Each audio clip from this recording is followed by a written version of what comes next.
तुम्ही एखाद्या राज्यामध्ये राहता आणि 15, 20, 25 वर्ष राहून तुम्हाला त्या राज्याची भाषा येत नाहीये, याची लाज वाटली पाहिजे. एक्झॅक्टली.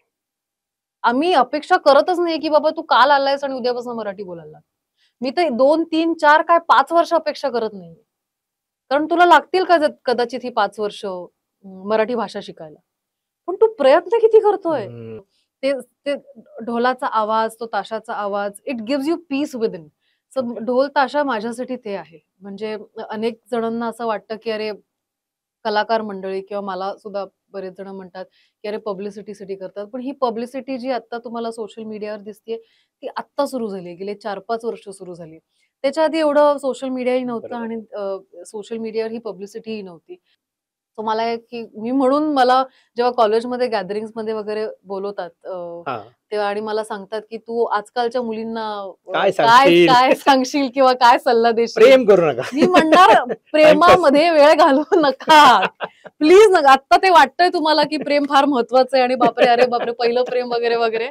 पण ही जेव्हा तुमची गोल्डन 4-5 वर्ष निघून जातील, तेव्हा मग तुमच्या लक्षात येईल की अरे यार, ये नाही करना चाहिए. की प्रत्येक स्त्रीनी फायनान्शियली इंडिपेंडेंट हे असलंच पाहिजे, की जर तुम्ही कमवत नसाल ना, तर तुमची किंमत काही राहत नाही. परफेक्ट. सो मग ती किंमतची सुरुवात कशाने होईल, तर तुम्ही जर कमवायला लागलात तर. पटकन कुठल्या तरी गोष्टीवर रिएक्ट करणं मी सोडून दिलेलं. ओके. की फॉर एक्झाम्पल की अरे तुला माहितीये का ती मुलगी त्या मुलाबरोबर पळून गेली. तर आधी असं असं की अरे पळून गेली, काय कॅरेक्टर आहे तिचं यार वगैरे. पण आता हे उदाहरण देते मी. एक्झाम्पल. हा, पण आता तो विचार केला जात नाही. आता असं होतं की हो का, जाणून गेला पाहिजे की ती का पळून गेली. असं नाहीये की ऑडियन्सला चांगलं कॉन्टेंट बघायचं नाही किंवा त्यांना चांगलं कॉन्टेंट कळत नाही. त्यांना खूप व्यवस्थित कळतं. यार मला बोर होतात. ओके. पार्ट्या बोर होतात आणि ते अवॉर्ड्स पण बोर होतात. अनलेस मी त्याच्यात परफॉर्म करत असेल तर ऑफकोर्स मला जायला आवडतं आणि त्याच्यात सुद्धा परफॉर्मन्स झाल्यानंतर मी घरी जाते. मी तयार होऊन परत ऑडियन्समध्ये नाही बसत. मला भयंकर कंटाळा येतो. कारण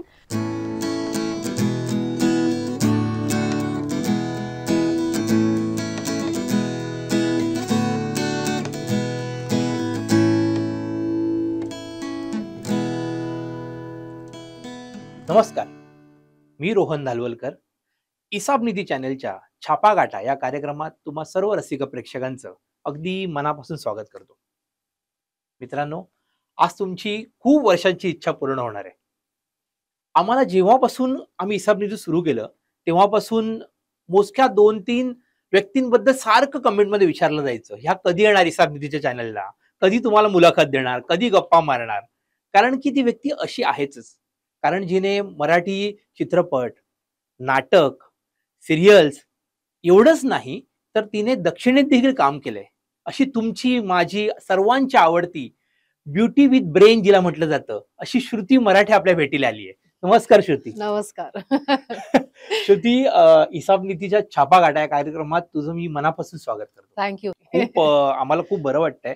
मुळात खूप चांगल्या आणि अभिनय चांगला, त्याच्यानंतर ओव्हरऑल एक इंडस्ट्री, मराठी इंडस्ट्रीसाठी ज्या मोजक्या काही अभिनेत्रींचं योगदान आहे त्यापैकी एक तू, असं आम्हाला नेहमी वाटतं. आणि खरंच वाटतं की एक अभिनेत्री फक्त हिंदीमध्ये नाही तर उद्या बॉलिवूडमध्ये, टॉलिवूडमध्ये सगळे काम करते आणि आम्हाला त्याचा अभिमान वाटतोच नेहमी. तर सुरुवातीला आधी इसाब निधीकडनं तुला एक महत्वाची एक गिफ्ट आहे. दळण नावाचं एक ब्रँड आहे ज्याच्यामध्ये लता कदम म्हणून आहेत, ज्या हे कणकवलीमधून चालवतात. त्यामध्ये वेगवेगळ्या प्रकारची दळण आहेत. म्हणजे पिठीचं पीठ असेल किंवा तुला एखादं चटणी असेल, हा त्याच्यानंतर मग डोश्याचं पीठ आहे, घावड्यांचं पीठ, असं एक छोटस त्यांनी तुझ्यासाठी दिलेलं आहे. थँक्यू दळणच्या अख्ख्या टीमला. Thank you so much. थँक्यू. छोटंसं gift. Thank you. Thanks a lot. Thank you. Shruti, कार्यक्रमाच्या सुरुवातीलाच पहिला प्रश्न आम्हाला नेहमी असं वाटतो की श्रुती अभिनेत्री आहे, पण ती जेव्हा ढोल समोर असा घेऊन जोर जोराने वाजवत असते तर तिच्या लेखी गणपती उत्सव, गणेश उत्सव आणि हे ढोल पथक हे किती महत्वाचं आणि ते काय आयुष्यामध्ये काय करतं की तू एवढी वाट बघत असतेस? सो कलावंत ढोल ताशा पथक हे 2013 मध्ये सुरू झालं आणि ते मुळात सुरू केलं होतं म्हणजे कलावंत जसं नाव आहे ते त्या कारणासाठी की anybody who is related to this industry त्या सगळ्यांना स्वागत होतात कलावंतमध्ये. सो 2013 पासून वाजायला लागलं आणि आज 2025 ऑलमोस्ट 12-13 वर्ष मी आता वाजवतेय. आवड होती म्हणून वाजवायला लागली मी. नेहमी पुण्यात राहत असल्यामुळे मिरवणुका किंवा शेवटची मानाच्या गणपतींच्या ज्या मिरवणुका निघतात ते बघून असं नेहमी वाटायचं यार हे सगळे जे ढोल वाजवतायत, ताशा वाजवतायत हे काहीतरी कमाल आहे. हे आपल्याला कधीतरी केलं पाहिजे आणि कधीतरी जमलं पाहिजे. आणि फॉर्च्युनेटली तेव्हा कलावंत ढोल ताशा पथक सुरू झालं आणि मी भाग झाले. अ, आतुरतेने वाट ह्याच्यासाठी बघत असते, की मला असं वाटतं प्रत्येकाच्या आयुष्यात काही ना काहीतरी असतं ज्याच्याने त्यांना आता मी कसं सांगू मला शब्दात सांगता येत नाही पण असं आनंद म्हणजे शांत शांत वाटतं, वाटतं. ओके. आनंद वाटतो, मग मेडिटेट होते थोडक्यात. मेडिटेटिव्ह वाटतं. ते ते ढोलाचा आवाज, तो ताशाचा आवाज, it gives you peace within. So okay. ढोल ताशा माझ्यासाठी ते आहे. म्हणजे अनेक जणांना असं वाटतं, की अरे कलाकार मंडळी किंवा मला सुद्धा बरेच जण म्हणतात, की अरे पब्लिसिटीसाठी करतात. पण ही पब्लिसिटी जी आता तुम्हाला सोशल मीडियावर दिसतीये, ती आत्ता सुरू झाली गेले 4-5 वर्ष सुरू झाली. त्याच्या आधी एवढं सोशल मीडियाही नव्हतं बरोबर. आणि सोशल मीडियावर ही पब्लिसिटीही नव्हती. तसं जर असतं तर मग मी आत्ता जॉइन झाले असते. मी गेले 12 वर्ष वाजत नसते. मला जेन्युइनली आनंद मिळतो म्हणजे आणि त्याच्यासाठी मी आता गेली 12 वर्ष वाजवते आणि जितकं पुढे जमेल तितकं मी दरवर्षी वाजवत राहणार. श्रुती तू मुळात मुंबईची, नाही पुण्याची. पुण्याचीच. हो. ओके. पण मग मला म्हणजे कोणालाच माहित नाही, की म्हणजे मुळात ह्या इंडस्ट्रीशी कशी जोडली गेलीस हं. आणि तुला पहिल्यापासून आवड होती, की सुरुवात कशी झाली आणि मग या इंडस्ट्रीशी कसं एकंदरीत एंट्री झाली थोडक्यात? मला ॲक्चुअली लहानपणापासनं नृत्याची खूप जास्त आवड होती. ओके. मी शाळेत असताना कथ्थक शिकले. मी भरतनाट्यमही 3 वर्ष शिकली. त्यामुळे क्लासिकल डान्स फॉर्म शिकावा ही माझी खूप इच्छा होती. म्हणजे आईची पण खूप इच्छा होती. त्यामुळे मी शिकले ते. अ, सो तेव्हा असा काही फरक कळत नव्हता, की अभिनय वेगळा असतो आणि डान्स वेगळा असतो. तेव्हा क्रिएटिव्हली किंवा कला क्षेत्रामध्ये काहीतरी करायचं म्हणून ही सुरुवात केली. आणि मग साधारण 8वी-9वीत असताना मला असं वाटायला लागलं, की ॲक्टिंग करायची आता. हे बोलायला खूप सोपं ॲक्टिंग करायची म्हणजे काय हे तेव्हा तर काहीच माहीत माहिती नसतं. नव्हतं. जरी करायची असेल तरी पुढे हालचाल कशी करावी किंवा सुरुवात कशी करावी ह्याचंही काही माहिती नव्हतं. फक्त एवढं कळत होतं, की तेव्हा जे चित्रपट मी बघत होते तेव्हा, की अरे नाही मला असं काहीतरी करायचं एवढंच माहिती होतं. फॉर्च्युनेटली 10वीत असताना मी पहिली मालिका केली जी पेशवाई होती. ओके. स्मिता तळवकर यांनी ती प्रोड्यूस केली होती आणि संजय सुरकर सरांनी ती डिरेक्ट केली होती. 16 वर्षाची होते तेव्हा मी ओह! आणि मला अजूनही आठवतंय 10वीचं वर्ष, 16 वर्षाची. त्याच्यात अभिनय क्षेत्रामध्ये काहीतरी करावंसं वाटतंय. अ, शाळेकडनं थोडं एक नाही आत्ता केलं पाहिजे, खूप महत्त्वाचं वर्ष आहे. हे एक अपोज होत होतं. हां. पण हे सगळं चालू असताना मी ती मालिका केली आणि तेव्हा मला असं वाटलं, की मला खरंच काहीतरी करायचं ह्याच्यामध्ये. मग त्याच्यासाठी जे लागणारे कष्ट आहेत, जो अभ्यास आहे, जो स्ट्रगल आहे, ते सगळं करण्याची माझी तयारी होती. सो मी सुरुवात पेशवाईने केली. मग 10वीत असताना दुनियादारी नावाची एक मालिका आली होती, जी सतीश राजवाडे यांनी डायरेक्ट बरोबर. केली होती. ती पण 10वीत केली. म्हणजे 10वीचे पेपर चालू असताना गेली आहे. चालू असताना ती केली. तेव्हाही मी शाळेची खूप बोलणी ऐकली, की "अरे, काय चाललंय हिचं? पेपर सोडून 10वी सोडून हिचं शूटिंग आणि ॲक्टिंग वगैरे सगळं चालू आहे." पण मी ते केलं आणि त्याच्यानंतर मी निश्चित केलं होतं, की ह्याच्यामध्ये करियर तर करायचं आहे. म्हणजे माझे आई-बाबा नेहमी म्हणतात, की माझी मोठी बहीण आणि मी आम्ही दोघींनी त्यांचं आयुष्य सुखाचं केलंय कारण दोघींनी त्यांचे करिअर्स ठरवले होते. म्हणजे बरेच वेळा असं होतं, की कॉलेजमध्ये गेल्यानंतर ग्रॅज्युएशन झाल्यानंतर मग तुम्ही विचार करायला लागता, की पुढे मास्टर्स करायचंय का नोकरी करायची आहे का अजून काहीतरी पोस्ट ग्रॅज्युएशन करायचंय का काय करायचं? पण आमच्या माझ्या मोठ्या बहिणींनी हॉटेल मॅनेजमेंट केलं आणि माझं निश्चित होतं, की मला ॲक्टिंग करायची फक्त त्यांचं एकच म्हणणं होतं, की जरी तुला ॲक्टिंग करायची असेल, तरी शिक्षण हे पूर्ण झालं पाहिजे. असं चालणारच नाही, की बाबा आता ॲक्टिंग करायला लागले, शिक्षण सोडून दिलंय. सो ग्रॅज्युएशन कंप्लीट केलं आणि मग फुल फ्लेजेड मी ह्याच्यात शिरले. म्हणजे माझ्या मते माझं जर चुकत नसेल तर साधारण एक 22-25 वर्ष झाली असतील इंडस्ट्रीमध्ये तुला. हो, म्हणजे असं डेफिनेट 10वीत जर सुरू केलं केलं असेल असेल तर त्या तर. पद्धतीने. मला सांग आता म्हणजे एक पत्नी, हम्म. त्याच्यानंतर मग एक गृहिणी, हम्म. नंतर मग हे सगळं शूटिंगचा हा सगळा कारभार आणि या सगळ्या गोष्टी किती दमछाक होते या सगळ्या गोष्टींना घेऊन? नाही होत, कारण आम्ही दोघंही इक्वली सांभाळतो हे. ओके. त्यालाही असं वाटत नाही आणि मलाही असं वाटत नाही की ते फक्त माझं काम आहे. घर सांभाळणं म्हणा किंवा संसार सांभाळणं म्हणा किंवा बाहेर जाऊन काम करणं म्हणा. आम्ही दोघंही सगळ्या गोष्टी इक्वली डिव्हाईड करतो. मग ते घर सांभाळणं असू दे किंवा दोघंही आम्ही ॲक्टर्स आहोत, त्यामुळे बाहेर जाऊन काम करणं असू दे. सो तो बॅलन्स असल्यामुळे ना, ते असं कधी आत्तापर्यंत झालंच नाहीये की अच्छा मी मुलगी आहे म्हणून मला घरी थांबवून मला या 4 गोष्टी करायला लागतायत. पण तो जाऊन बाहेर काम करतोय. So it has never been like this and I think I am happy with that. Great. मला सांग, आपण एक अभिनेते असतो किंवा अभिनेत्री असतो, तेव्हा खरंच आपण समाजाला काहीतरी देतो की समाजाकडनं काहीतरी घेतो? असं काय वाटतं तुला? मला वाटतं दोन्ही असतं. हं. देतो म्हणजे मला सगळ्यात मोठं उदाहरण एंटरटेनमेंट इंडस्ट्रीचं जर असेल तर कोविडमध्ये मी फक्त माझ्याबद्दल नाही बोलत आहे. मी एंटरटेनमेंट इंडस्ट्री ओव्हरऑल म्हणते. कोविडमध्ये ज्या पद्धतीने आपलं मनोरंजन झालंय, जर एंटरटेनमेंट इंडस्ट्री नसती तेव्हा, तर आपण कदाचित सगळे बरोबर. वेडे झालो असतो. कारण प्रश्नच आपण 24 तास घरी होतो. आपल्याला कुठेही बाहेर जायची सोय नव्हती. काही करायची सोय नव्हती. फक्त आपल्याकडे आपला आयपॅड, मोबाईल फोन आणि टीव्ही या 3च गोष्टी होत्या. अ, हेच जर ओ-टी-टी नसतं किंवा जे टेलिव्हिजनवर रिपीटवर मालिका चालू असतात ते नसत्या. गाणी ऐकता आली नसती आपल्याला किंवा क्लासिकल म्युझिक ऐकता आलं नसतं. म्हणजे गाणी म्हणजे बॉलिवूड गाणी, बरोबर, मराठी गाणी आणि क्लासिकल गाणी पण. बरोबर. किंवा अनेक जणांनी YouTubeवर जाऊन जुनी-जुनी नाटकं बघितलीत. हे सगळं नसतं तर अ, आपण कोविड सर्व्हाइव्हच नाही करू शकलो असतो. सो हे स्ट्रेंथ आहे एंटरटेनमेंट इंडस्ट्रीचं. ते कधी-कधी हलक्यात घेतलं जातं, पण ठीक आहे, हे आपण करतोच सगळं ऑडियन्ससाठी. त्यामुळे त्यांच्याकडनं जी प्रतिक्रिया येते ती आपल्याला कुठे ना कुठेतरी ऐकावी लागते. पण yes, that is what entertainment industry पण इज. जेव्हा तेच प्रेक्षक जेव्हा ट्रोलिंग करतात हां. समाज म्हणजे सोशल मीडियावर खूप वेळेला एखाद्या गोष्टीला, तेव्हा वाटतं का, दुःख वाटतं का त्या गोष्टीचं? डेफिनेटली वाटतं, पण तुम्ही किती जणांना थांबवणार? हं. मला नेहमी असं वाटतं, की यू कॅनॉट प्लीज एव्हरीबडी.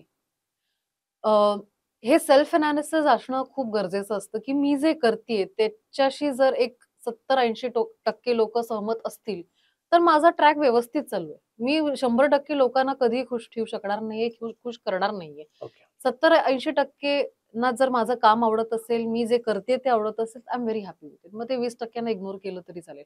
पण सेल्फ एनालिसिस कधी कामी येतं, की हेच जर 70-80% लोकं तुम्हाला नावं ठेवत असतील, की "अरे काय करतीयेस? काय चालू आहे तुझं? तुझा अभिनय आवडत नाही. तू स्वतःला प्रेझेंट करते ते आवडत नाहीये." तर मला असं वाटतं कुठेतरी इंट्रोस्पेक्ट करून आपण काय चुकीचं करतोय, हे असण्याची पण क्षमता तुमच्यामध्ये असायला पाहिजे. सो फॉर्च्युनेटली आत्तापर्यंत जे काही सोशल मीडिया माझं फॉलोइंग आहे किंवा लोकं जे भेटतात सुद्धा, अ, हे खूप चांगली आहेत आणि मनापासून कौतुकही करतात. मनापासून हेल्दी क्रिटिसिझम जे असतं तेही देतात. सो मला आवडतं ते. कृती, तू रियाज कसा करते? म्हणजे तुझ्या अभिनयाची जी प्रोसेस आहे, हं, एखादी साधारणपणे मालिकेतला अभिनय, कारण हं. की हे विचारण्याचं कारण नंतर पुढचा प्रश्न तोच असणार, की दक्षिणेत काय वेगळं चालतं का? तर पहिला विषय हा आहे, की एक एक प्रत्येकाचं एक अभिनयाची प्रोसेस असते. हं, तर तुझी अशी स्वतःची काय प्रोसेस आहे? एखादा कॅरेक्टर कसं ते वाचून कसं म्हणजे त्याला गोष्ट तयार करणं किंवा आठवलेल्या गोष्टी तयार करून एखादी गोष्ट डोक्यात ठेवून मग ते करणं, हं. तर कुठेतरी वाचलेलं किंवा बघितलेलं काय प्रोसेस असते साधारण? Process hard and fast process अशी काहीच नाहीये. पण दरवेळेस तुम्ही जेव्हा काहीतरी काम करता त्यातनं तुम्ही शिकणं ही तुमची जबाबदारी असते. म्हणजे आपल्याकडे 3 मेन माध्यमं आहेत. एक नाटक आहे, ओ-टी-टी फिल्म्स आहे आणि एक टेलिव्हिजन आहे. टेलिव्हिजन आहे. हे 3 आपल्याकडे माध्यम आहेत. तर ह्या 3 माध्यमामध्ये काय फरक आहे, हे मला वाटतं प्रत्येक कलाकाराला कळलं पाहिजे. फॉर एक्झाम्पल आपण जर नाटकात काम करत असतो, तर आपण स्टेजवर असतो. अख्खी आपली बॉडी दिसत असते आणि एका परफेक्ट. डिस्टन्सवरनं लोकं ऑडियन्स बघत असतं. असतात. हं. सो तिथे तुमचा क्लोज नसतो लागला. त्यामुळे परफेक्ट. तुमचे हातवारे तिथे जस्टिफाईड असतात. कारण सगळ्यांना तुम्हाला बघायचं असतं. राग आला तर मी असं केलं तर हे असं दिसेल. हे हं. नाटकात दिसेल कारण तुमचा ऑडियन्स असतो. हाच हात जर तुम्ही टेलिव्हिजनवर केला तर तो नाही कळणार. सुपर. तिथे मग डोळ्यात तुम्हाला राग दाखवायला पाहिजे. क्या बात!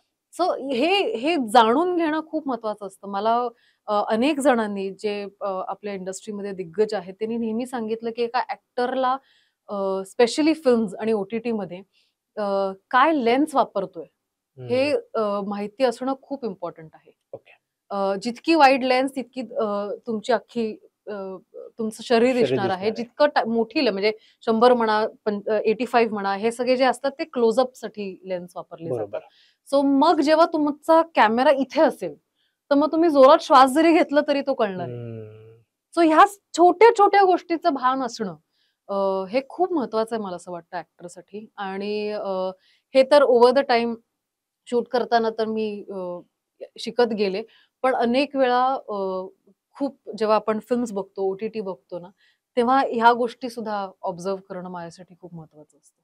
आणि मग एक रियाज असं नाही म्हणता येणार, पण बरेच वेळा असं करते, की एखादा क्लोज बघितल्यानंतर किंवा एखादा सीन बघितल्यानंतर मी तो आरशासमोर केवढं रिएक्शन दिलेली, किती रिएक्शन दिली आणि ती किती इनफ होती आणि ती किती जास्त होती, ती कमी होती, ही थोडी प्रॅक्टिस करते आणि मग that is how I keep polishing myself. Shruti, आता पुढचा प्रश्न तोच आहे, की तू दक्षिणेत काम केलंयस आणि म्हणजे पहिल्यांदा दक्षिणेत काम केलंस, मग मग परत सीरियलमध्ये काम केलंस, हो, परत परत दक्षिणेत काम हो. केलंस. तर आम्हाला खरंच अभिमान वाटतो, की देवरासारख्या चित्रपटासाठी आणि तुला तिथे तू होतीस आणि जेव्हा स्क्रीनवर तुला बघितलं तर आम्हाला अभिमान वाटला. काय फरक आहे या 2 इंडस्ट्रीमध्ये? म्हणजे तू अगदीच मराठी ते डायरेक्ट टॉलिवूड एवढा थोडा डिफरन्समध्ये तू काम केलंस. सो काय डिफरन्स आहे या सगळ्या प्रोसेसमध्ये? सगळा सगळ्यात मोठा आणि पहिला अभ्यास जो माझ्यासाठी तिथे गेल्यानंतर असतो तो म्हणजे डायलॉग पाठ करणं. ओके. कारण मला तेलुगू येत नाही. मी तमिळ फिल्म्स पण केल्यात. मला जेव्हा गेले तेव्हा बेसिक तमिळ यायचं. मला तेलुगू येत नाही. सो तिकडे जाऊन डायलॉग शिकणं हे सगळ्यात सगळ्यात मोठा टास्क असतो. आणि तो टास्क ह्याच्यासाठी असतो, की जरी तुम्ही रट्टा मारून तो डायलॉग्स तुम्ही पाठ केले, तरी त्या डायलॉगचा अर्थ काय आहे? अ, बोलताना कुठे पॉज घ्यायचा, कुठल्या शब्दावर जोर द्यायचा, हे तुम्हाला सगळं जाणून घ्यायला लागतं. ओके. जे मराठीमध्ये सोपं होतं कारण आपल्याला ती भाषा येत नसल्यामुळे. बरोबर. फॉर एक्झाम्पल तुझं नाव काय? मला असं म्हणायचं असेल, तर मला माहिती आहे की तुझं नाव काय आहे? तुझं नाव काय आहे? तुझं नाव काय आहे? सो प्रत्येक वेळेस स्ट्रेस दिल्यानंतर त्याचा अर्थ बदलतोय हे आपल्याला माहिती आहे, कारण आपल्याला ही भाषा येते. तिथे भाषाच येत नसल्यामुळे कशावर स्ट्रेस द्यायचा? अर्थात ते डबिंग नंतर होतं, पण कशावर स्ट्रेस द्यायचा? मी काय अ, रागात बोलणार तर कुठल्या शब्दावर स्ट्रेस देऊन बोलल्यानंतर तो राग जास्त व्यक्त होणार आहे, हे सगळं जाणून घ्यायला लागतं. सो ती मेहनत तिथे खूप जास्त असते. पण having sed that production wise it's a very large industry, specially Telugu आणि तमिळ. अ, खूप मोठ्या इंडस्ट्रीज आहेत त्या. त्यामुळे एकतर फिल्मचं बजेटच खूप जास्त असल्यामुळे सगळ्या गोष्टी ज्या मराठीमध्ये बजेट कमी असल्यामुळे होत नाहीत किंवा कमी दिवसात केल्या जातात, तिथे तो तो विषयच विषयच नसतो. नसतो. मला आठवतंय देवरा या फिल्मसाठी मी जवळ-जवळ 1.5 वर्ष शूट करत होते. Oh my God! 1.5 वर्ष. सलग नाही ऑफ कोर्स. मध्ये-मध्ये असेल. मध्ये-मध्ये म्हणजे मार्चमधले काही दिवस म्हणजे ते सॉरी एप्रिल 2023 ला देवराचं शूट सुरू झालं. मग एप्रिलमध्ये काही दिवस, मेमध्ये, मग जूनमध्ये शूटच नव्हतं. जुलैमध्ये खूप पाऊस मग शूट नव्हतं. मग ऑगस्ट आला. ऑगस्टमध्ये काही दिवस, सप्टेंबर असं करून मी दीड वर्ष देवरासाठी शूट करते आणि दे वर ओके विथ इट कारण ती ती हाय बजेट फिल्म होती. हो. ज्युनियर एन-टी-आर सारखा एक सुपरस्टार त्याच्यात काम करत होता. त्यामुळे सगळं ज्युनियर एन-टी-आरच्या कलेने जात होतं. तारखान म्हणा किंवा त्याच्यात खूप हेवी ॲक्शन सिक्वेन्सेस होते. जे काही ॲक्शन सिक्वेन्सेस अंडर वॉटर होते. सो ते व्ही-एफ-एक्स म्हणा, सी-जी म्हणा किंवा ह्या सगळ्या गोष्टी असल्यामुळे 1.5 वर्ष त्यांना शूट करायला लागलं. त्याच्यानंतर मग पोस्ट प्रोडक्शन आणि मग रिलीज असं सगळं झालं. सो तो वेगळाच विषय होतो तिथे गेल्यानंतर.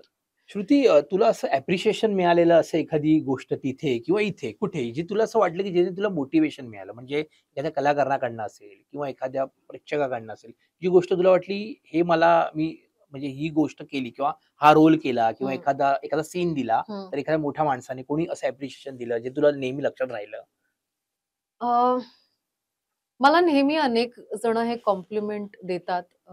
जे मला ऐकायला खूप आवडते कारण मला अनेक लोकं म्हणतात, की "तुझे डोळे खूप बोलके आहेत." आणि बरेच वेळा एखादं इमोशनचं असेल, मग ते राग असू दे, हॅपीनेस असू दे, वाईट वाटणं असू दे, ॲक्टिंगमध्ये म्हणते, पर्सनल लाईफमध्ये नाही. हे डोळ्यांमधनं खूप चांगलं व्यक्त करतेस तू. So I take it as a compliment आणि मला आवडतं जेव्हा अ, मला जे म्हणायचंय ते माझ्या डोळ्यातनं जे लोकांपर्यंत पोहोचतं. श्रुती, साधारणपणे आयुष्यामध्ये आपल्याला अपडाऊन्स येत असतात. हो. अ, तुला काय वाटतं अपयश म्हणजे काय आहे तुझ्या लेखी? अपयशाची व्याख्या तुझ्या मते काय आहे? आह! डिफिकल्ट. मला वाटतं प्रत्येकाची व्याख्या अपयशाची खूप वेगळी आहे. पण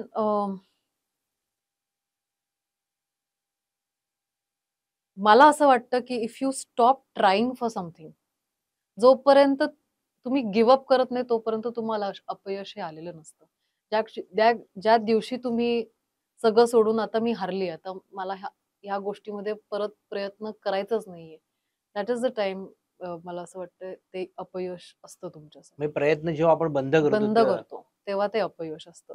अ, आणि प्रत्येक वेळेस प्रयत्न केल्याने त्याचं फळ मिळतं का? तर तसं नाहीये. पण ते प्रयत्न चालू ठेवणं हे खूप महत्वाचं असतं.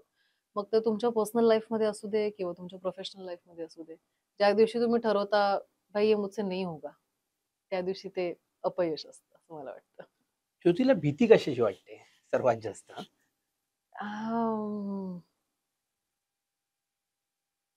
खूप क्लिशे असं वाटेल, पण अ, माझ्या आजूबाजूला जे माझे सगळ्यात जवळचे व्यक्ती आहेत, त्यांना गमवायची मला भीती वाटते. आणि त्याचं कारण हेही असू शकतं, की खूप माझ्या जवळचं असं आत्तापर्यंत कोणी गेलं नाहीये. हो.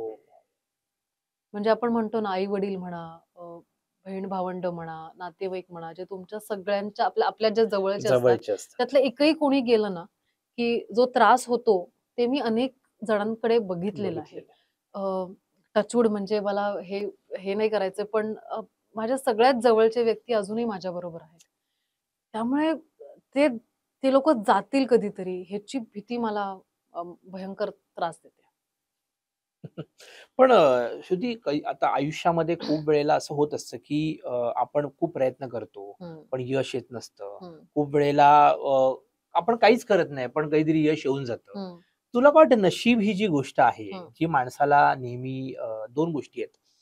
माणूस नशीब आणि देव या 2 गोष्टींवर सतत जगत असतो. हं, कारण काहीतरी चांगलं होईल हं, आणि ते काहीतरी बदलेल आणि तुझे ग्रह त्या टाईमाला तिकडे असले, की ती गोष्ट घडेल हं, किंवा देव काहीतरी करेल. हं. तुला या सर्वांवर तुझं काय मत असतं? ह्याला घेऊन तू किती त्या गोष्टीला तुला खरं वाटतं, की म्हणजे तू ह्याला किती ठाम आहेस? हे आहे का? नशीब असतं का? हं. आणि देव ही गोष्ट तुला किती जवळची वाटते या सगळ्या प्रोसेसला घेऊन?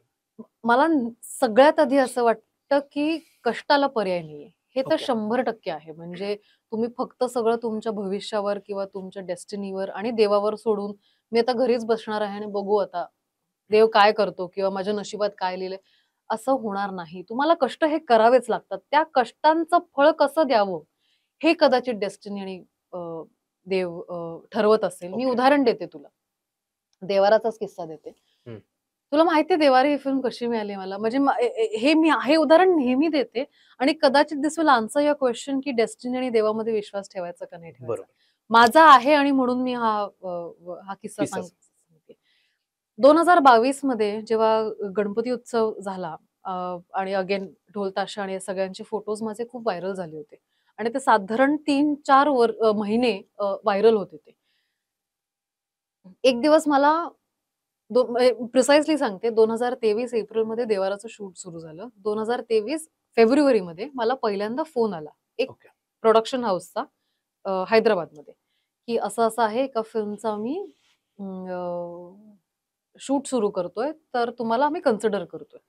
तर मी ते काय फार सिरियसली घेतलं नाही, कारण बरेच वेळा असं होतं, की कोऑर्डिनेटर्स फोन करतात करत आणि असतात. काही फार तथ्य नसतं त्या फोन कॉल्समध्ये. बरोबर. मी म्हटलं, "हो, मी कळवते" वगैरे ते सगळं झालं. आणि मी 2 आठवडे ते सगळं इग्नोर केलं. मध्ये त्यांनी 2दा कॉल पण केला. मी तोही इग्नोर केला, की "अरे जाऊ दे, अरे टाईमपास हं, हं, करत हं. असतील." मग मुंबईत एक कास्टिंग डायरेक्टर आहेत. त्यांचा मला फोन आला. हिंदीमधले मोठे कास्टिंग डायरेक्टर आहेत ते. त्यांचा फोन आला, की "अरे श्रुती, ही लोकं कॉल करतायत तुला, तू कॉल का उचलत नाहीये?" मग मला वाटलं की अरे जर हा कॉल करून मला सांगतोय की कॉल उचलत नाही, तर नक्की काहीतरी काहीतरी सिरियस असणार. असणार. बरोबर. मग मी त्यांना परत कॉल बॅक केला. मी त्यांना म्हटलं की सॉरी मी नाही उचललं तुमचा बरोबर. कॉल.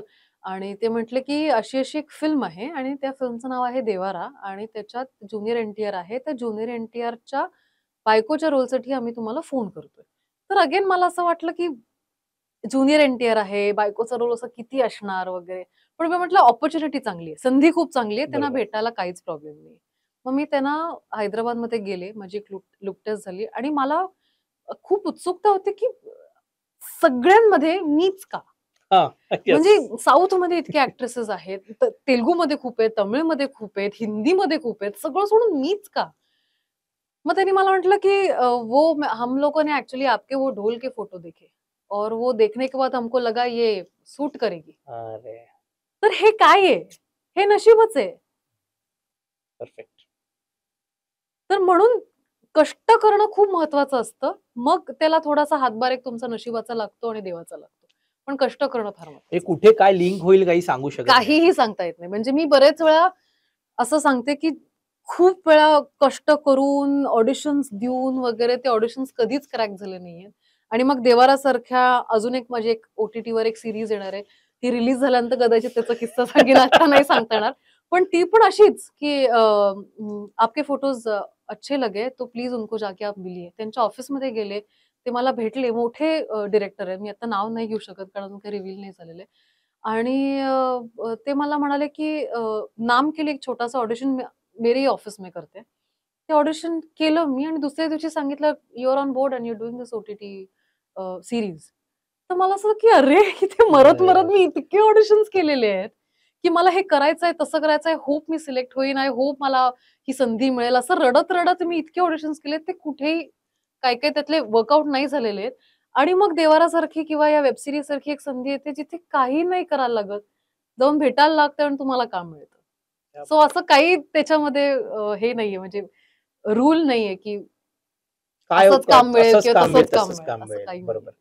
अ, असं एक गोष्ट समजा तुला आयुष्यात बदलायची झाली, की हं. म्हणजे ती गोष्ट म्हणजे तो एक अनुभव असेल किंवा एखाद्या माणसासंदर्भात असेल किंवा ती गोष्ट मी ती चूक केली होती, ती बदलायला पाहिजे. ज्याने जी गोष्ट बदलल्यामुळे फायदा तशी कुठली गोष्ट असेल, असं तुला वाटतं?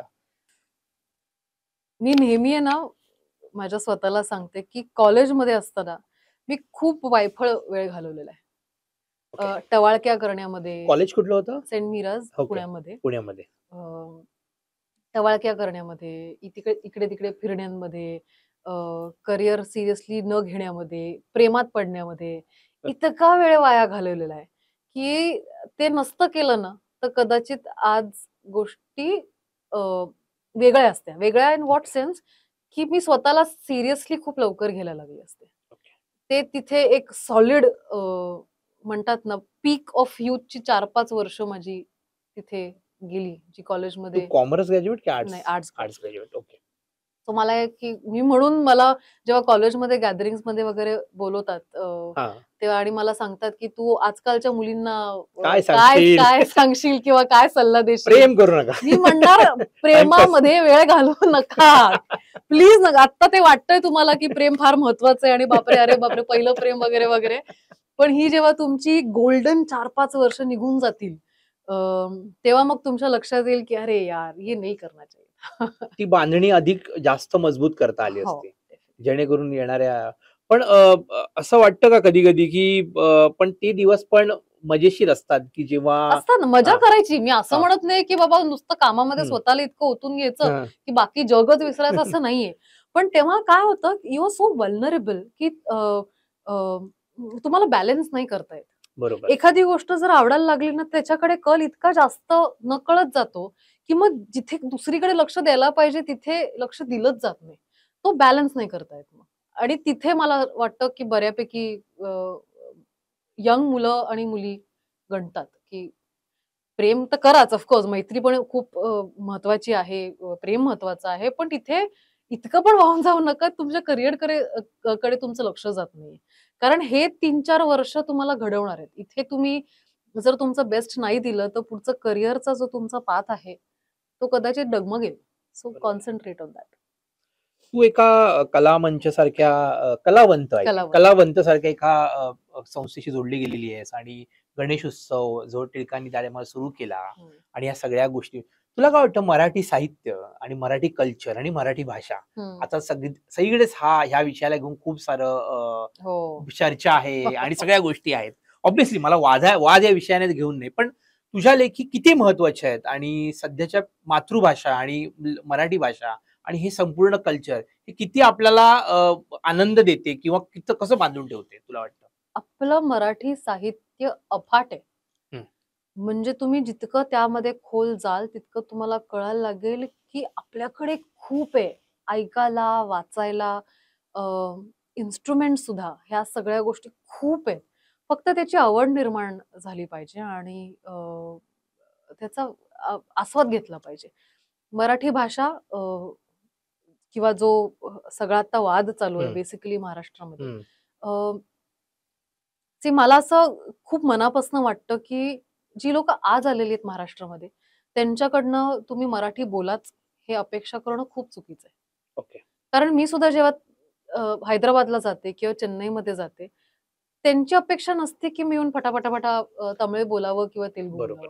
त्यांचं फक्त एवढंच असतं की तू प्रयत्न तरी करतेस का तमिळ बोलायचा किंवा तेलुगू बोलायचा. तर हो मी प्रयत्न करते कारण माझ्याकडे ऑप्शनच नाहीये. मला या चित्रपटात काम करायचंय आणि माझ्याकडे तो ऑप्शनच नाहीये. महाराष्ट्रामध्ये मला इतकी लोक माहितीत रोहन, म्हणजे मी आय एम नॉट इव्हन माझ्या आजूबाजूची लोक जी मराठी नाहीये जे खूप गर्वाने सांगतात की अरे आम्ही गेले 15, 20, 25 वर्ष महाराष्ट्रात आलो हमको नाही आती मराठी. ह्याचा राग आहे. ह्या गोष्टीचा कुठला अभिमान आहे तुम्हाला की तुम्ही 20-25 वर्ष महाराष्ट्रात राहताय, तुमच्या आजूबाजूला इतकी मराठी लोक आहेत, कदाचित तुमच्या घरी काम करणारी सगळी मंडळी मराठी असतील, पण तरी तुम्ही 20-25 वर्षात मराठी नाही शिकलात. मला ह्याचा प्रॉब्लेम आहे. बरोबर आहे. तर हे कुठेतरी मला खटकतं आणि म्हणून ज्या पद्धतीने आता मराठी भाषाचा जोर केला जातो ती पद्धत कदाचित चुकीची असेल. जिथे जाऊन लोकांना मारतायत आणि लगेच दंगे आणि या सगळ्या गोष्टी सुरू करतात ती पद्धत कदाचित चुकीची असेल, पण त्याच्या मागचा जो मेसेज आहे ना तो खूप सेन्सिबल आहे. इंटेन्शन डेफिनेटली सेन्सिबल आहे. तुम्ही एखाद्या राज्यामध्ये राहता आणि 15, 20, 25 वर्ष राहून तुम्हाला त्या राज्याची भाषा येत नाहीये याची लाज वाटली पाहिजे. एक्झॅक्टली. आम्ही अपेक्षा करतच नाही की बाबा तू काल आलायस आणि उद्यापासून मराठी बोलायला. मी तर 2, 3, 4 काय 5 वर्ष अपेक्षा करत नाही. कारण तुला लागतील कदाचित ही 5 वर्ष मराठी भाषा शिकायला. पण तू प्रयत्न किती करतोय? करतोयस प्रयत्न, हरकत नाहीये. आम्ही म्हणतच नाही तुम्ही अस्खलित मराठी बोलायला लागा. कारण ती एक तर तुमची मातृभाषा नाहीये आणि तुम्ही ती ऐकून शिकताय. त्यामुळे ती अस्खलित असली पाहिजे ही अपेक्षाच नाहीये. अपेक्षा फक्त एवढीच आहे की प्रयत्न करा शिकायला. ते जाणीवपूर्वक नाही प्रयत्न करत आहेत म्हणून राग येतोय, बाकी काही नाही. राग म्हणजे ज्या पद्धतीने गुंडगिरी चालू आहे त्याचाही राग येतोय आणि राग ह्या गोष्टीचा ही येतोय की ज्या गर्वाने सांगतात नाही शिकणार मराठी त्याचाही राग. सो हे बॅलन्स आउट केलं पाहिजे. कारण की तो प्रश्न त्यासाठी विचारला कारण तू वेगळ्या राज्यात जातेस, त्या राज्यामधली त्यांची एक भाषा आहे, त्यांचं एक कल्चर आहे, ते तुम्ही थोड्या काय प्रमाणात का होईना पण तुम्ही आत्मसात करण्याचा प्रयत्न करता. तसं महाराष्ट्रात जेव्हा इतर लोक येतात, कलाकार येतात की कोणी येतात, बिझनेसमॅन येतात, एवढे इथे पैसे कमवतात मुंबई सारख्या महाराष्ट्रातल्या शहरांमध्ये, आणि तुम्ही जर अशा पद्धतीने जर त्या भाषेला महत्व देणार नसाल म्हणजे तुम्ही थोडक्यात महाराष्ट्राचा अपमान करताय प्रत्यक्ष रीतीने. म्हणून हा प्रश्न येण्याचं म्हणजे आजही मुंबई सारख्या शहरामध्ये जिथे वेगवेगळ्या राज्याची लोक येऊन काम करतात वगैरे, मी विचारते तुम्हाला हिंदी येतं का तुम्हाला मराठी येतं? जेव्हा सांगतात हिंदी येतं तर मी हिंदीत बोलायला लागते. माझं असं नाही की तुला नाही येतं ना मराठी आता मी मराठीतच बोलणार, मग तुला काय करायचं ते कर, तुला नाही कळलं तर तुझा प्रॉब्लेम आहे. हे नाही करायचंय. हा मूर्खपणा आहे. पण तू जर म्हंटल की मॅडम हमको नहीं आती है मराठी, आपको हिंदी में ही बात करनी, मग मी मराठीतच बोलणार. मग तुला जर येत नसेल ना तर मग मी मराठीतच बोलणार. कारण हा अरोगन्स तुझा ना हा प्रॉब्लेम आहे. परफेक्ट. सो ते बॅलन्स आउट केलं पाहिजे आपण, असं मला वाटतं. श्रुती खरंच महत्वाची गोष्ट एक कलावंत म्हणून, कारण की आपण मराठीत काम करतो आणि खूप साऱ्या कलाकार ह्याला स्टँड घेत नाहीत आणि तुमच्यासारखे कलाकार जेव्हा स्टँड घेतात तेव्हा कुठेतरी बरं वाटतं. बिकॉज शेवटी ज्या भाषेत आपण अभिनय करतो, ज्या भाषेमध्ये आपण पोट चालतं, त्याच भाषेबद्दल थोडा का होईना पण ती गोष्ट असायलाच हवी. हो. आणि त्याचा काही माज नाही, पण ती गोष्ट आपल्या इतरांना त्याचा स्टँड महत्वाचा होता, म्हणून हा विषय. मी तुला सांगते ना रोहन, मी जेव्हा तमिळ फिल्म करते किंवा तेलुगू फिल्म सुद्धा, तेलुगू तर आता पहिलीच केली, पण आधी तमिळ फिल्म्स केलेल्या, त्यांना इंग्लिशही येत नाही आणि त्यांना त्याचं काही दुःख नाहीये. म्हणजे हिंदी तर नाहीच येत, पण त्यांना इंग्लिशही जे क्रू मधले असतात, कदाचित जे डिरेक्टर्स को ऍक्टर्स असतात त्यांना इंग्लिश येतं, पण जे क्रू मध्ये तुमचे लाईट स्पॉट बॉय किंवा हेअर अँड मेकअप टीम असतात त्यांना हिंदी येत नाही आणि त्यांना इंग्लिशही तुटकं तुटकं येतं. मग अशा वेळेस काय करायचं? त्यांचं म्हणणं आहे, तुम्ही आमच्या इंडस्ट्रीमध्ये काम करायला आलाय, आम्ही थोडी बोलवलंय, तुमची इच्छा आहे ना, मग तुम्ही जर येणार असाल तर थोडे तर कष्ट घ्यायलाच लागतील तुम्हाला. प्रश्नच नाही. ठीक आहे, मग तसं असेल तर मी शिकते थोडं तमिळ. इथे हे कुठेतरी जाऊन मला वाटते खूप महत्वाचं आहे. हो, म्हणजे अगेन ते असं आहेत का की अरे नाही तू तमिळमध्ये बोललीच नाही तर आम्ही कम्युनिकेटच नाही करणार, असं नाहीये. ते पण बिचारे थोडे प्रयत्न करून तुटकं फुटकं इंग्लिश बोलून माझ्याशी संवाद करत असतात. मी पण 4 गोष्टी मला काय हवं असेल ते मी इंग्लिश आणि तमिळ मिक्स मध्ये त्यांना सांगत असते. पण इट वर्क्स बोथ वेज. तेही सांगतात तू शिक थोडंसं तमिळ, आम्ही थोडंसं इंग्लिश शिकतो, आपण करूया ते. पण शिक, हा मेन मुद्दा आहे. तुझी इच्छा आहे शिकण्याची, तो शिक. Is basically what my point is. Shruti, आम्ही ना खरंच सांगू, जेव्हा जेव्हा तुमच्यासारख्या अभिनेत्रींचं मुलाखत बघतो, मला एक गोष्टीचं खरं दुःख होतं की तुमच्याकडे एवढं टॅलेंट असतं. तुम्ही, कारण काय होतं खूप वेळेला पुस्तक वाचणारेच माणूस हुशार असतो असं नाही ना, अनुभवाने पण माणूस हुशारच जातो. तुम्ही आज एवढ्या राज्यांमध्ये जात असतात, हजारो लोकांबरोबर काम करत असतात आणि तेव्हा काहीतरी प्रगल्भता येत असते. म्हणून हे जे प्रश्न असतात जे तुम्हाला विचारलेच गेले पाहिजेत आणि तुम्ही टिपिकली एखाद्या प्रोजेक्टसाठी बोलता, मग तो प्रोजेक्ट संपतो आणि मग त्यामुळे त्यांचा तो स्टँड राहत नाही. आणि त्याचं कारण यासाठी मी पुढचा प्रश्न आहे, जो मराठी स्त्री वर्ग आहे, जो टीव्ही सिरियल बघतो, जो तुम्हाला पाहत असतो किंवा चित्रपटांचा जो वर्ग आहे, तुम्हाला एक बघितलं जातं एक अभिनेत्री, हिरोईन सो कॉल्ड, ह्याच्यात की त्यांची विचार काय आहेत. जोपर्यंत म्हणजे सुंदर दिसणारी मुलगी हिरोईन देखील विचारी असू शकते, हे खालच्या थराला कळलं पाहिजे. हा त्याचा मेन आहे. आणि त्याच्यावरून पुढे जाऊन पुढचा प्रश्न हाच आहे की हे जे सध्या स्त्रीवर होणारे अत्याचार, नंतर मग स्त्री सबलीकरण असेल किंवा ह्या सगळ्या गोष्टी ज्या आहेत स्त्रीबद्दलच्या, ह्याच्यावर तुझं मत काय? म्हणजे कशाबद्दल? म्हणजे मला थोडक्यात सांगायचं झालं तर कुठलीही स्त्री ही स्वतःच्या पायावर तिने उभं राहायला हवं का, हा पहिला प्रश्न. जर ती उभं राहू शकत नाही तर नवऱ्याला किती प्रमाणात तिने सपोर्ट करायला हवा.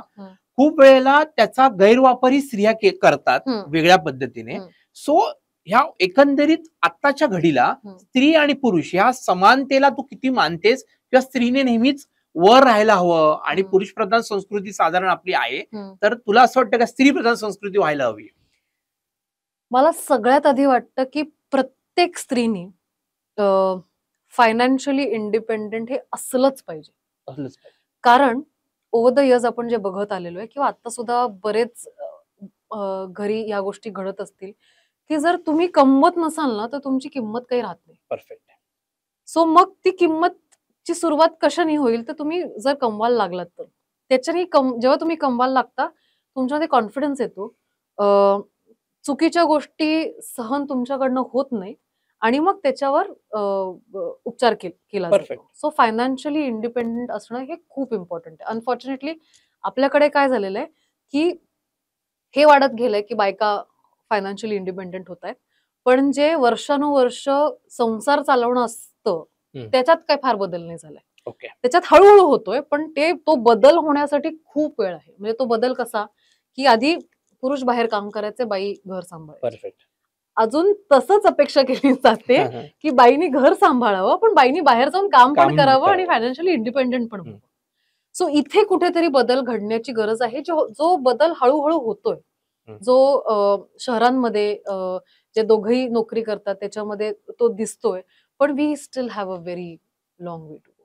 म्हणजे अजूनही बरेच ठिकाणी बाई असल्यामुळे काय काय अपेक्षा ह्या बाय डिफॉल्ट केल्या जातात, कारण अनेक वर्ष अनेक पिढ्या हे सगळं बघितलं गेलेलं आहे.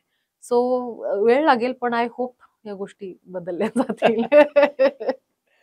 अ, श्रुती तू माणसाला शांत होण्यासाठी हं. कारण की जसं आम्हाला तुला बघितल्यानंतर तसं बऱ्याच वेळेला असं वाटतं की कदाचित श्रुती खूप रागीट असू शकते अच्छा.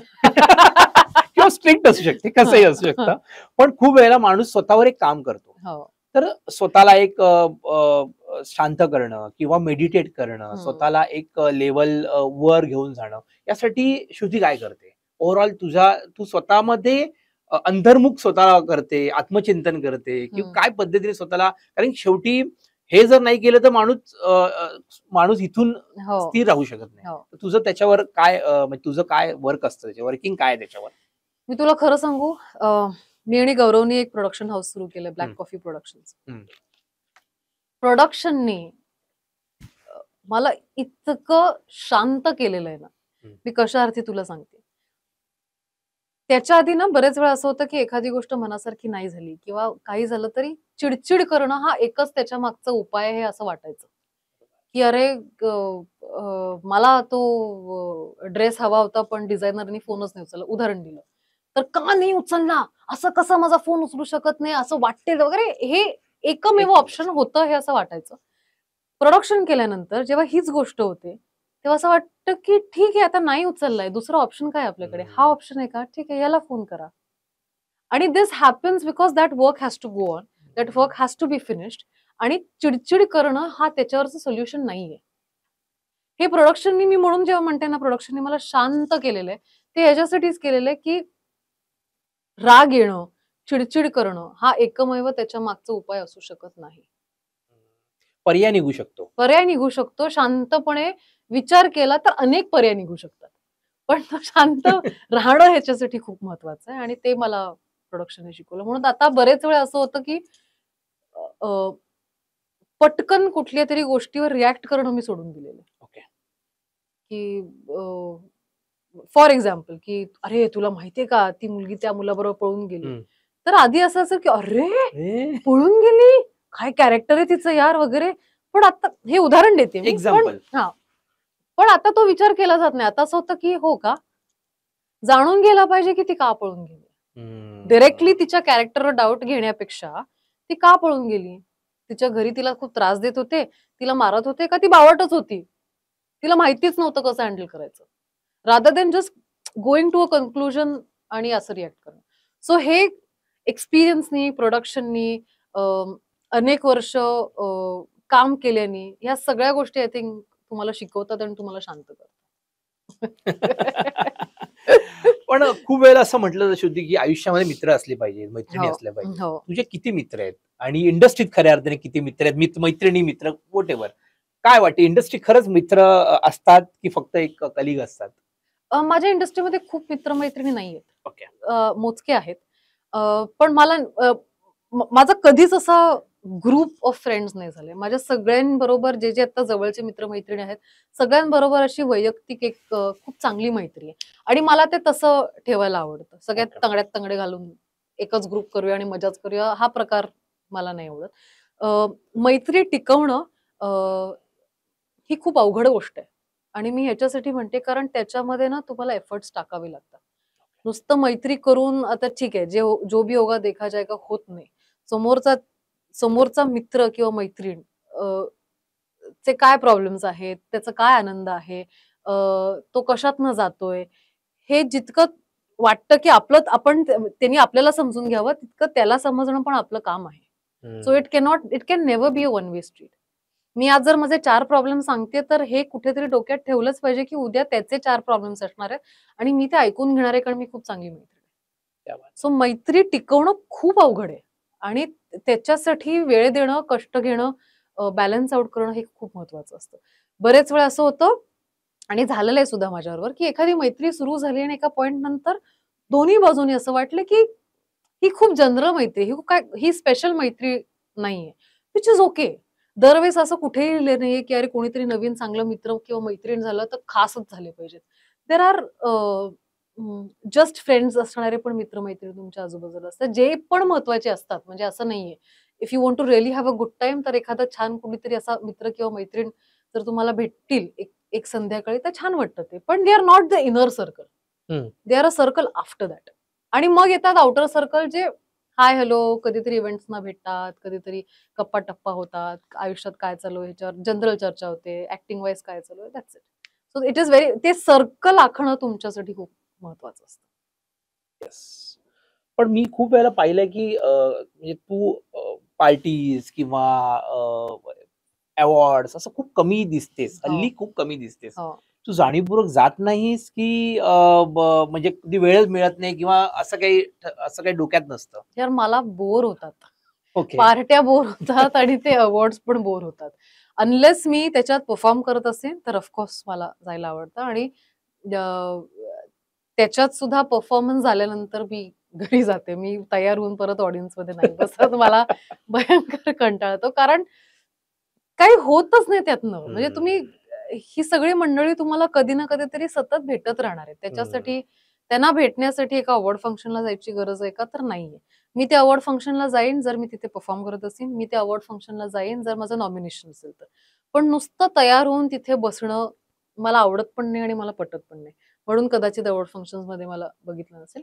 पार्टीजचं पण तसंच आहे. एक जे जे सक्सेस पार्टीज असतात किंवा प्रीमियर पार्टीज जे असतात, जे जवळचे खरंच आपल्या जवळची मंडळी आहेत किंवा जे वेल विशर्स आहेत, त्यांच्या या सगळ्या स्क्रीनिंग्ज आणि प्रीमियर्सना मला जायला आवडतं. त्यांना मनापासून शुभेच्छा द्यायला आवडतात. पण दॅट्स अबाउट इट. पिक्चर बघते आणि घरी घरी जाते मी. श्रुती, काय वाटतं की जेव्हा आपण आपल्या पश्चात आपण जेव्हा जसं मगाशी म्हणालीस त्याप्रमाणे की आपण जेव्हा आपल्या पश्चात आपण मेल्यानंतर थोडक्यात म्हणा, हं. काय म्हणून ओळख असायला आपल्याला आवडते? काय काय वाटतं की ही ओळख असावी आपली? एक असं डोक्यामध्ये की यार लोकांनी हे म्हणून आपल्याला ओळखावं. मी नाही विचार केला याचा. खरंच नाही केलाय. आणि मला वाटतं हे हे वय पण नाही त्याचा विचार करण्याचा. सो काय फार असं खूप काम पण नाही केलंय, की लोकं लेजेंडरी म्हणतील. I am a young person आणि अजून बरोबर. मी काम करतीये. पण आय एम होपिंग की आत्तापर्यंत जितकं काम केलंय ते लोकांना आवडलेलं आहे. तर गेल्यानंतर काय दृष्टीने विचार करतील याचा अ, विचार नाही केलाय. पण चांगलं करतील एवढं वाटतं. तू पुस्तकं किंवा कविता किंवा साहित्य वाचतेस किंवा ऐकतेस किंवा साहित्य थोडंसं ऐकते. कवितांमध्ये फार काही माझा रस नाहीये. हं. अ, पण नाटक खूप बघते आणि अनेक नाटकं जी साहित्यांवर आलेली आहेत, ती बघितलेली आहेत. सो कल कमी आहे, पण आवडतच नाही असं नाहीये. आणि साधारण आता एवढ्या म्हणजे इतरांनी केलेल्या आणखीन भूमिका जेवढ्या अजरामर झाल्या आतापर्यंत एवढ्या, अशा कुठली भूमिका आहे किंवा येणाऱ्या काळात तुला असं वाटतं की ही भूमिका मला करायला आवडेल किंवा ह्या संदर्भात ही गोष्ट मला करायचीच आहे. हं, एखादी भूमिका जी मला मला असं वाटतं ही जर मी केली तर ती मी जास्त बेस्ट करू शकते. हं. काय वाटतं तुला असं काही डोक्यात असतं ना ही गोष्ट करायला हवी किंवा हे कॅरेक्टर करायला हवं? स्पेसिफिक असं नाही, पण आपल्या इतिहासामध्ये इतक्या स्ट्राँग वुमेन पात्र आहेत. हिस्टॉरिक पण म्हणा आणि म्हणजे हिस्टॉरिकमध्ये अगदीच खूप मागे नाही म्हणत आहे. 50, 60, 70 या दशकातलं पण चालेल. खूप आहेत. त्या एक्सप्लोर केल्या पाहिजेत. आपल्याकडे ना मराठीमध्ये किंवा हिंदीमध्ये सुद्धा फॉर दॅट मॅटर स्त्री पात्रांवर चित्रपट खूप कमी येतात. खंत वाटते घ्यायची. खूप जास्त खंत वाटते. मालिका या वुमेन ड्रिव्हन असतात. अनेक वेळा नाटक सुद्धा हे आपल्याकडे आता फॉर्च्युनेटली खूप चांगली नाटकं आहेत ज्या स्त्रिया प्रमुख पात्र हं. आहेत त्याच्यामध्ये. पण मला वाटतं चित्रपट पण आले पाहिजे. आपल्याकडे खूप असे अं, अ, स्त्री पात्र आहेत जे आपण एक्सप्लोर केले नाहीयेत. जे केलेत तर खूप म्हणजे cinema Marathi cinema can go to a different level. पण मराठी चित्रपट आता तू स्वतः प्रोड्युसर आहेस आणि हं. येणाऱ्या काळामध्ये कदाचित त्या दिशेने प्रवास सुरू होईलच आणि हो. असेलच. हं. पण काय करायला हवं आहे? मराठी प्रेक्षक का येत नाहीत? तसे जसे तू कारण की स्वतः आता दक्षिणेत बघितलंयस की कशी गर्दी होते. हो. ते सुपरस्टार तयार होतात. हं, आज तुम्ही एका प्रोडक्शन लाईनमध्ये आहात. तुम्ही हं. नवरा-बायको म्हणून काय विचार करता, की कसा चित्रपट असायला हवा आपला? मला वाटतं खूप त्याच्या मागे गणित आहे. अ, आणि ते दोन्ही साइडनी गणित आहे. म्हणजे प्रमोशन चुकतंय, लिखाण चुकतं, दिग्दर्शन चुकतंय की बजेट वाईजच चुकतंय? सगळंच आहे. म्हणजे प्रेक्षकांच्या साइडनी पण 4 गोष्टी चुकतायत, आमच्या साइडनी पण 4 गोष्टी चुकतायत आणि त्याचं ना मध्य कुठे येत नाहीये. अ, इट्स अ राउंड सर्कल मला कुठेतरी वाटतं, की म्हणजे मी आज एखादा पिक्चर जर प्रोड्यूस करायचा ठरवला, तर त्या पिक्चरचे रिटर्न्स नसल्यामुळे किंवा कदाचित येतील, नाही येतील ह्या गोष्टी डोक्यात असल्यामुळे मी खूप पैसा त्याच्यात इन्व्हेस्ट नाही करणार. मग खूप पैसा जर इन्व्हेस्ट नाही केला, तर कुठे ना कुठेतरी त्याची प्रोडक्शन व्हॅल्यू ही कमी दिसणार. ती प्रोडक्शन व्हॅल्यू जर कमी दिसायला लागली, तर माझं पोस्टर, माझं ट्रेलर हे वीक दिसणार. मग ते जर वीक दिसायला लागले, तर कदाचित ऑडियन्स म्हणेल, की "अरे, हे तर काय बरं वाटतच नाही, मग कशाला जावं?" कारण ऑडियन्ससाठी पण असं होतं, की एखादा पिक्चर मल्टिप्लेक्समध्ये जाऊन बघणं अ, हा एक इव्हेंट असतो त्यांच्यासाठी, स्पेशली मिडल क्लाससाठी. आपल्याकडे तिकीट आता काय ₹100-150 उरलेली नाहीये. ती ₹200-300 तिकीटं झालेली आहेत. की जर फॅमिली ऑफ 4 गेली, तर तिथे तुमचं 1000 1200 म्हणजे ₹1200 तुमचं 4 लोकांचं तिकिटांचा खर्च होतो. मग आत गेल्यानंतर खाण्यापिण्याचा खर्च होतो. सो एक साधारण 2000 पर फॅमिली तुमचा हा खर्च होतो जेव्हा तुम्ही चित्रपट बघायला जाता. बरोबर. आता हा खर्च एका मध्यमवर्गीय माणसाला कदाचित महिन्यातनं एकदाच जमत असेल. आणि मग इन दॅट केस मग जरा माउथ पब्लिसिटी झालेला पिक्चर आपण बघायला जायचं का? तर हो. मी फर्स्ट डे फर्स्ट शो नाही कदाचित बघायला जाणार. पण 1 आठवड्यानंतर जेव्हा मला कळेल, की अरे या पिक्चरबद्दल चांगलं बोलताय हां, मग आपण बघायला जाऊया. मग तोपर्यंत गेल्यानंतर त्या क्षणी जेव्हा मी डिसाईड करते, की 1 आठवड्यानंतर मला ही फिल्म बघायची आहे, त्या फिल्मचे शोज कमी झालेले असतात. मला प्राईम टाईम शोज मिळत नाहीत. रात्री अ, संध्याकाळी 6चे किंवा रात्री 9चे शोज मिळत नाही. मला सकाळी 11चा शो मिळतो. तर मी वर्किंग वुमन असेल, तर मला वीकडेजमध्ये सकाळी 11चा शो शक्यच नाहीये. तर हे राउंड सर्कल आहे कुठे ना कुठेतरी. ह्याच्यातनं मार्ग काय आहे तर माहित नाही. पण हे कुठे ना कुठेतरी आपण त्या विशियस सर्कलमध्ये अडकलोय नाही, असं कारण मला की मी वाटतंय. ह्यासाठी विचारलं, की ॲज अ प्रोड्युसर जेव्हा तुम्ही एक प्रोडक्शन कंपनी सुरू करता, तेव्हा सीरियल समजा सुरुवातीला प्रोड्यूस केली हं, एक्झाम्पल. हं, त्यातून तुम्हाला काहीतरी आर-ओ-आय असेल, रिटर्न ऑन हं, इन्व्हेस्टमेंट असेल. हं, पण जेव्हा चित्रपट असेल, हं. तेव्हा तुमच्याकडे गणितच नाहीये. नाहीये, नसतं. कदाचित स्त्रीवादी चित्रपट चालतात, कधी हो, प्रेमवाले चालतात, हो, कधी काहीतरी एक पाचका विनोदी पण चालून जातात हो, आणि कधी सीरियस पण चालून जातात. हो. असं काही गणित कुठेही मांडलेलं गेलं नाहीये. नाही. पण बजेट वाईज म्हणजे जी गोष्ट मला नॉर्मल सीरियलमध्ये दिसते, हं. त्यांना थिएटरला जाऊन बघताना प्रेक्षक कधीतरी म्हणजे ते तेवढं बजेट नसल्यामुळे कारण त्यांना इतकं ते दिसतंय आता हो, बॉलिवूडमध्ये हो. किंवा ह्याच्यामध्ये हॉलिवूडमध्ये हं. सुद्धा की त्यांना ती गोष्ट बघायची नाहीये. असं तोच आहे. त्यामुळे तुम्ही नवीन जे उद्योग आता नवीन येऊ इच्छिणारे जे प्रोड्युसर आहात, हो. त्यांना एकत्र येऊन काहीतरी करण्याची गरज आहे का? असं खूप साऱ्या लोकांनी एकत्र येऊन काहीतरी मोठं प्रोडक्शन निर्माण करायला हवं, की जे आहेत त्यांनीच बँकांकडून फायनान्स घेऊन बिनधास्त रिस्क घ्यायला हवी. कारण की हं. त्यातून प्रोडक्शन कॉस्ट दिसत नाही. मग ते नाही. प्रेक्षक तेवढे जात नाहीत ना. नाही, मला तेव्हा. वाटतं इंडिव्हिज्युअल लेव्हलवर आधी ते सॉर्ट करणं खूप इम्पॉर्टंट आहे. हं, हं. रादर दॅन सगळ्यांनी एकत्र येऊन त्याचं काय करता येईल हा विचार करणं. कारण काय आहे, मी काही दिवसांपूर्वी हाच विचार करत होते, की अ, असं नाहीये, की ऑडियन्सला चांगलं कंटेंट बघायचं नाही किंवा त्यांना चांगलं कंटेंट कळत नाही. त्यांना खूप व्यवस्थित कळतं. हं. आपल्याकडे सध्या नाटकं खूप चांगली चालू आहेत. हां. खूप चांगली चालू खूप आहेत. चांगलं. म्हणजे पण ते किती लोकं बघतायत हा एक प्रश्न आहे. आता नाटकांचं तिकीट पण काही स्वस्त नाहीये. ₹500-500 ला एक तिकीट हो. असतं. पण ते ₹500 असून सुद्धा हाऊसफुल प्रयोग जातात. म्हणजे लोकांना चांगलं कंटेंट बघायची इच्छा आहे. फक्त नाटकाचा एडव्हांटेज हा आहे, जो कदाचित फिल्म्स नसतो, की नाटक हे तुम्ही वर्षभर चालू शकता.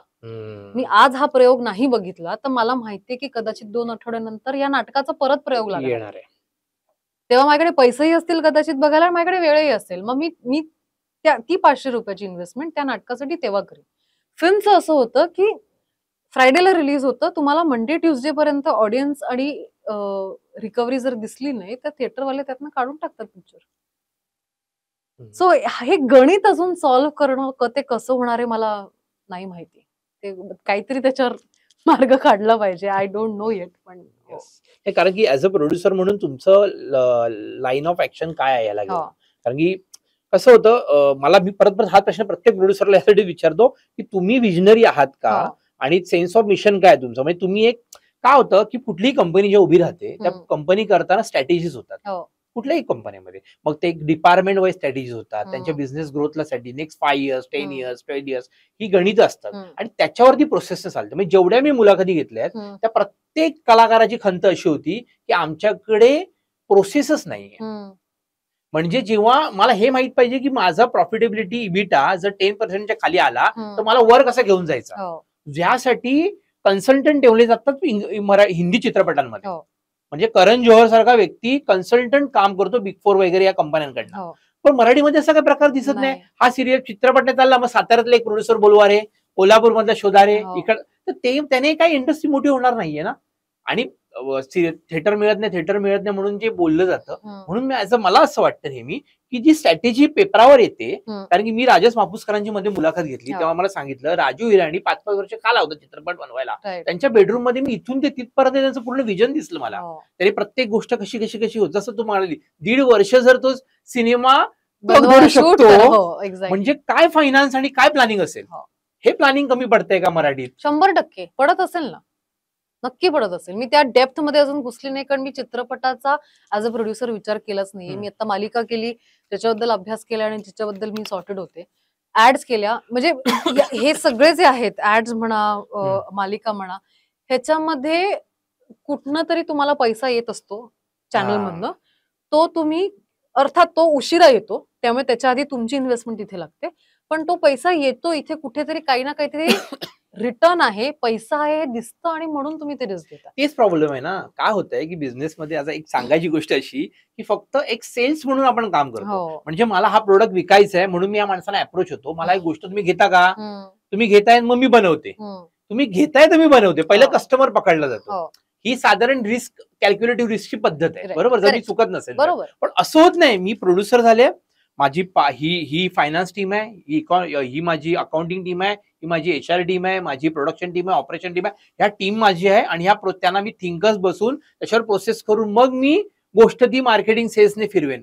हा कुठेतरी मला लॅक कोणा दिसतोय जो एकंदरीत आहे. If I am not wrong, Sarang साठेनी ह्याच्यावर खूप खोलात जाऊन अभ्यास केलेला आहे. ओके. आणि त्याच्याकडे खूप इंटरेस्टिंग आन्सर्स आहेत. तर जर ऑडियन्सना खरंच ऐकायला आवडत असतील आणि तुला पण जर जाणून घ्यायचं असेल तर आय वुड सजेस्ट की त्याला बोलूया टॉक शो. नाही, 100%, कारण की गोष्ट बॉटल नेक मध्ये कळणार काय एक्झॅक्टली इश्यू कुठे आहे. कारण की नाहीतर मग ते सतत ते आपण बोलत राहणार आणि त्यातून काय घडणार तर नाही, फक्त तेवढ्यापुरती ती गोष्ट होऊन येईल. सुपर्ब.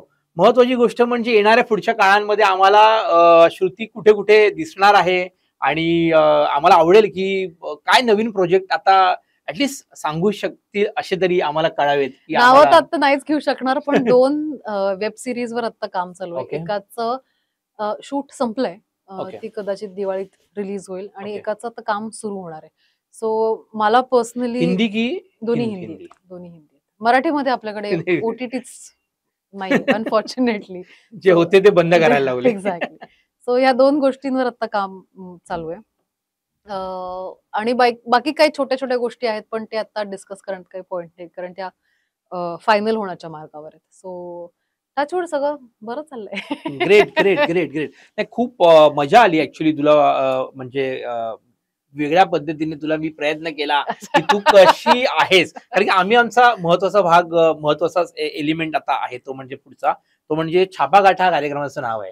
खूप वेळेला एक व्यक्ती म्हणून माहित असते, पण कधीच खूप वेळेला एक दुसरी बाजू असते कलाकाराची जी कोणाला माहित नसते. ती प्रयत्न करत असतो, आम्ही ती कुठेतरी जाऊन बाहेर काढायचा प्रयत्न करतो. तर तुझी अशी एखादी कुठली बाजू आहे का की जी म्हणजे खूप एक छंद असतो, फिरणं असतं, ट्रॅव्हल असतं, सामाजिक सेवा काही असते, अशी कुठली दुसरी बाजू जी आम्हाला कलावंत या नावाने आम्हाला माहिती आहे की बाबा तुम्ही ढोल आणि ह्या सगळ्या गोष्टी, पण अजून एखादी कुठली बाजू आहे जी आम्हाला कळेल प्रेक्षकांना की श्रुतीची एक वेगळी बाजू आहे, ही दुसरी बाजू जी गोष्ट करते तू नेहमी?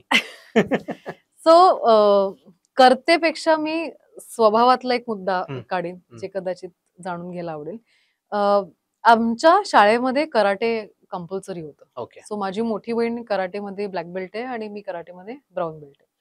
सो बरेच वेळा लोकांना माझ्याकडे बघून जरी अरोगंट वाटत असली तरी असं वाटतं की अरे she is a very lady like girl, आणि मी कम्प्लिटली ऑपोजिट आहे. माझ्या जवळची जी मंडळी आहे ते मला म्हणतात की श्रुती बरं झालं खूप लोक तुला जवळ ओळखत नाही, कारण तू कम्प्लिटली ऑपोजिट आहे. मी अशी खूप टॉमबॉय किंवा बिनधास्तपणे बोलणं म्हणा किंवा नो नॉनसेन्स गर्ल अशी असल्यामुळे ही बाजू खूप कमी लोकांना दिसते.